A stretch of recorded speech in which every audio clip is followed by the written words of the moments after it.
ধিকি ধিকি জ্বালা বুকের মাঝে এ প্রেমের ফাগুনে। টলিউডের তারকা অভিনেত্রী পায়েল সরকার দেব সোহমদের সাথে জুটি বেঁধে দারুণ সব ব্লকবাস্টার সিনেমা উপহার দিয়েছেন তিনি।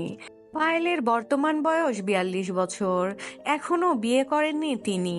ব্যক্তি জীবনে নায়িকার প্রেমের সম্পর্ক ছিল রাজ চক্রবর্তীর সঙ্গে, কিন্তু সেই সম্পর্ক বিয়ে পর্যন্ত গড়ায়নি। এই বিষয়ে দাদাগিরির মঞ্চে একবার পায়েল জানান, অনেকেই আমাকে জিজ্ঞেস করেন আমি এখনো কেন সিঙ্গেল। আসলে বাঙালি পরিবারের মেয়ের বাবারা এত পজিটিভ।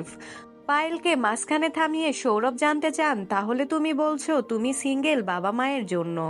সম্মতি জানিয়ে অভিনেত্রী যোগ করে বলেন, যেমন মনের মতো ছেলে পাওয়া কঠিন, তার চেয়েও বেশি কঠিন বাবা মায়ের মনের মতো ছেলে খুঁজে পাওয়া। আমার কথা বাদ দাও, বাবা মায়ের মনের মতো ছেলেও খুঁজে পাচ্ছি না।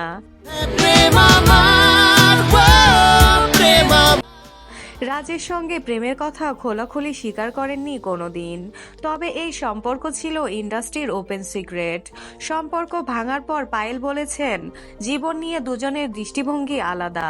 এই সম্পর্ক নাকি পূর্ণতা পাওয়ার ছিল না। নিজের প্রেম নিয়ে তেমন লুকোচুরি করেন না পায়েল, কিন্তু তিনি সবসময়ই বলেন প্রেমিক বলে কাউকেই নাকি তার মনে ধরছে না।